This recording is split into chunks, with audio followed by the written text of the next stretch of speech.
Aurora had only lived in the mansion for a few weeks, but her nights were already filled with strange dreams. Every night, she found herself walking through a dark, foggy graveyard behind the old house. The moonlight barely touched the cracked stones, and the air was thick with whispers. She could hear a soft lullaby floating through the mist, a woman's voice, gentle but haunting. It sounded like someone trying to sing a child to sleep, but there was sadness in every note. In her dream, Aurora followed the song until she reached a row of graves. One of them had her family's last name, Whitmore. When she knelt to read it, cold air brushed against her face, and she felt something move beneath the ground. Startled, she tried to run, but her feet wouldn't move. The soil felt warm, almost alive, wrapping around her ankles. Then she saw a pale hand rising slowly from the grave, reaching toward her. Aurora screamed and woke up suddenly in her bed. Her heart was racing. The room was dark and quiet, except for the ticking of the old clock on the wall. She looked down at her feet and froze. They were covered in dirt, thick, wet soil that left dark stains on her white bedsheet. She could even smell the earth, damp and cold, like she had really been in the graveyard. The next morning, she tried to tell the others, but they laughed nervously, saying she must have been sleepwalking. Yet, Aurora had never walked in her sleep before. She couldn't remember leaving her room. The back door of the mansion was still locked from the inside. As night came again, she sat by the window, staring at the garden outside. The fog began to rise over the ground, and from somewhere far away, she heard it again, that same soft lullaby. This time, the voice whispered her name. Aurora knew then, the dream wasn't just a dream. The next night, Aurora tried her best not to fall asleep. She drank tea, kept the lights on, and read old books from the mansion's dusty library. But at exactly 2:13 a.m., her eyes grew heavy. She didn't even realize when her head fell against the pillow. When she opened her eyes again, she was back in the graveyard. The fog was thicker now, swirling around her like smoke. The same haunting lullaby drifted through the air, but this time, there were whispers mixed in. She could barely make out the words, soft voices calling her name again and again. Aurora, Aurora. She turned slowly and saw faint figures moving between the gravestones, shapes of people, transparent and pale. Some were crying, others were humming the lullaby. As she stepped closer, the whispers grew louder. They were not calling just her name anymore. She could hear other names too: Isaac, Thomas, Jacob, Max, James. Her brothers. Panic rushed through her. "Why are you saying their names?" she shouted into the mist. No one answered. The ground trembled under her feet, and one of the graves cracked open, splitting in half with a heavy sound. Aurora stumbled backward, her breath short and shaky. Inside the broken grave, something glowed faintly, a silver locket lying on the bones of a woman. Aurora hesitated, then reached down to pick it up. The moment her fingers touched the locket, she saw a flash, a woman's face, pale and sorrowful, whispering, "Save them before it's too late." Aurora gasped and dropped the locket. The graveyard vanished around her, replaced by her dark bedroom. Her lamp flickered on its own, and her window was wide open. The wind carried faint whispers inside, the same names, one by one. She realized then that the spirits in her dream weren't haunting her, they were warning her. The next day, Aurora couldn't stop thinking about the woman's face she had seen in the graveyard dream. Her eyes were full of pain, and her voice still echoed in Aurora's head, "Save them before it's too late." She decided to look for answers. In the mansion's dusty study room, she found an old box filled with letters, portraits, and family records. Among them was a faded photograph of a woman who looked exactly like the one from her dream. On the back of the picture, in shaky handwriting, was written, "Margaret Whitmore, 1892. Aurora's hands trembled as she realized this woman might be one of their ancestors, or the same spirit calling out to her. That night, the fog outside the mansion grew unnaturally thick. The others were asleep, but Aurora stayed awake, sitting near the window, clutching the old photograph. Suddenly, through the fog, she saw a faint figure standing near the old graveyard, a woman in a long white gown, her hair flowing like smoke. Aurora stepped outside, drawn to the presence. Her bare feet sank into the cold grass as she walked toward the mist. The closer she got, the clearer the woman became. Her skin was pale as moonlight, her eyes glowing faintly blue. "Who are you?" Aurora whispered. The woman tilted her head slightly, her lips barely moving. "I am what remains," she said softly. "They buried the truth, and now it wants to be found." Before Aurora could speak again, the spirit's face twisted in pain. She raised a trembling hand and pointed toward the mansion. "He's awake," she warned. "He's beneath the house." A sudden wind howled through the fog, and the woman vanished into thin air, leaving only the faint smell of soil and roses behind. Aurora turned back toward the mansion, her heart pounding. Whatever was beneath the house was no longer sleeping. Aurora woke the next morning with the words echoing in her mind, "He's beneath the house." The warning from the ghostly woman haunted her thoughts.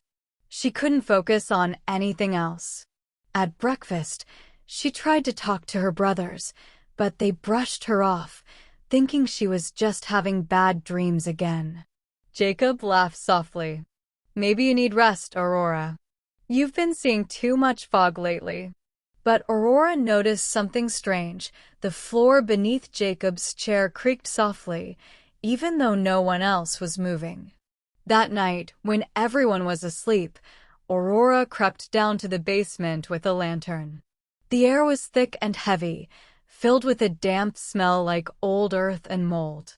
She ran her hand along the wall, and her fingers brushed over something uneven, a small crack. She pressed it, and part of the wall shifted slightly, revealing a hidden wooden panel. With trembling hands, she pulled it open. Behind it was a narrow staircase made of stone, leading even deeper underground. A cold draft rose from below, carrying a faint whisper. Aurora hesitated, but stepped down slowly, the lantern light flickering against the stone. At the bottom, she found a long, dark tunnel. Strange markings were carved into the walls, symbols she didn't understand. In the center of the tunnel stood an old wooden door covered in scratches. Something moved behind it, slow and heavy. Aurora froze, barely breathing. The voice from her dream returned, whispering faintly, "Don't wake him." But before she could back away, the door creaked open slightly on its own. A deep breath came from the darkness, like something enormous was sleeping inside. She stumbled backward, nearly dropping the lantern.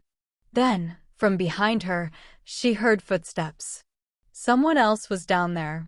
She turned quickly and saw a familiar shadow moving toward her. It wasn't one of her brothers. Aurora's heart pounded as the shadow moved closer through the tunnel. The dim light of her lantern flickered wildly, throwing shaky patterns on the stone walls. She took a step back, clutching the lantern tightly, her breath short and uneven. "Who's there?" she whispered, her voice trembling. The footsteps stopped. The silence that followed was so heavy that she could hear the faint sound of her own heartbeat echoing in the tunnel. Then, the footsteps began again, slow, dragging, uneven, like someone was limping toward her. Out of the darkness, a hand appeared, pale, with long, bony fingers covered in dirt. Aurora gasped and stumbled backward. The figure stepped into the light. It was an old man with hollow eyes and gray, lifeless skin.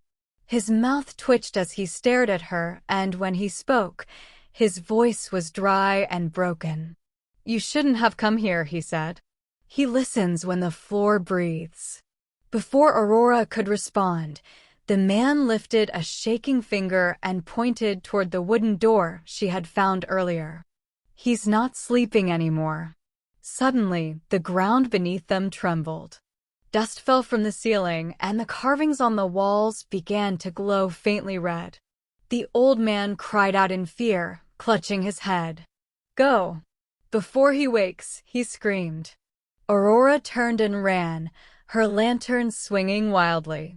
She could hear the man's screams fading behind her, swallowed by a deep, rumbling sound that grew louder every second, like something enormous shifting beneath the earth. As she reached the staircase, a cold wind rushed up the tunnel, blowing out her lantern. She climbed in darkness, scraping her hands against the stone, until she reached the basement. When she finally pushed the panel closed behind her, the mansion fell silent again. But through the floorboards, she could still feel it, a slow, steady pulse, like a heartbeat deep underground.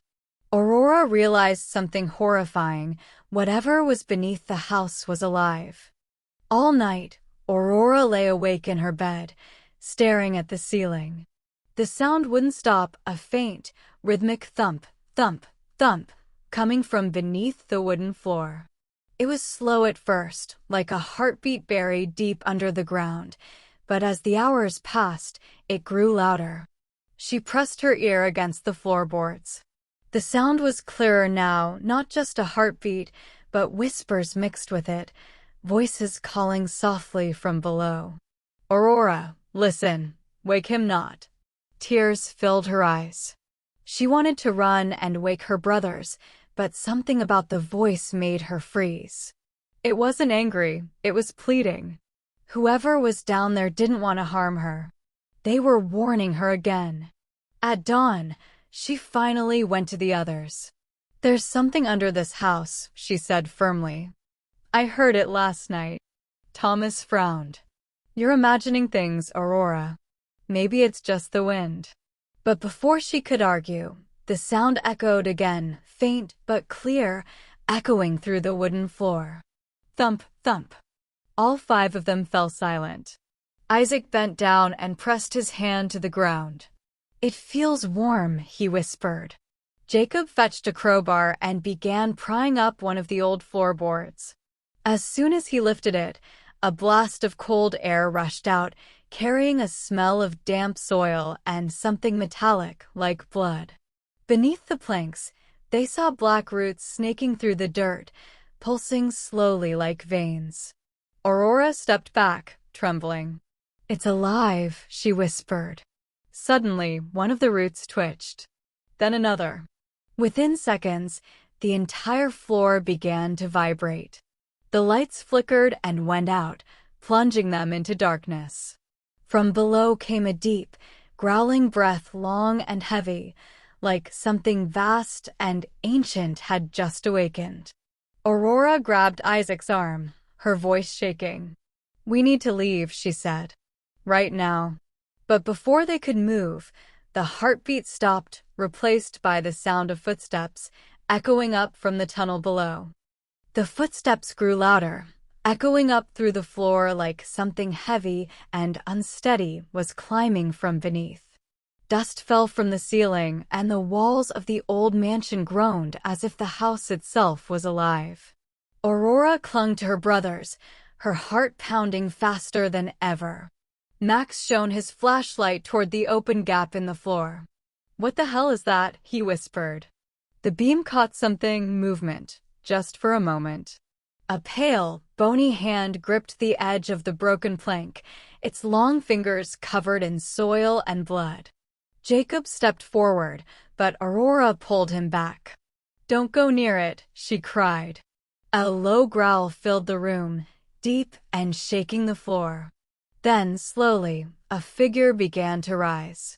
It wasn't human anymore. Its face was stretched, its eyes empty, its skin gray like old ashes. It looked like the old man from the tunnel, but twisted, hollow, and wrong. The creature opened its mouth, and a sound came out, not a roar, not a scream, but the same haunting lullaby from Aurora's dreams. The brothers froze. It was the same song their mother used to hum when they were children. Aurora felt tears in her eyes. "It's her," she whispered. "She's trapped inside it." The creature lifted its head, its voice trembling through the melody, before whispering one word, "Run." Without thinking, Isaac pulled Aurora toward the door. The others followed, stumbling through the dark hall as the mansion shook violently. Behind them, the creature roared, and the lights shattered one by one. They burst through the front door into the cold night, gasping for breath. The fog rolled thick over the ground again, just like in Aurora's dreams. From the open doorway behind them, the lullaby continued, soft and broken. Aurora turned back one last time. Through the mist, she saw a woman's shadow standing in the doorway, pale, weeping and whispering. "He's not the only one buried." The fog thickened around the mansion as the lullaby faded into the night. Aurora and her brothers stood in silence, their breaths visible in the cold air. Behind them, the old house groaned like something was still moving beneath it, slow, restless, alive. Aurora clutched the silver locket in her hand, the same one she'd found in the graveyard. For the first time, it began to glow faintly. A soft voice whispered from within, "It's not over, child. He's still waiting." She turned toward the mansion, her reflection flickering in a puddle of rainwater at her feet, but her reflection smiled when she didn't. The air fell silent. The heartbeat under the ground started again, louder this time. Aurora whispered, "It followed us." The camera slowly pans up toward the mansion's top window, where a shadowy figure stands watching them motionless as the faint lullaby begins once more. Next episode, James and the Hollow Room, where the youngest brother discovers a door that shouldn't exist. Subscribe now, before the ground starts breathing again.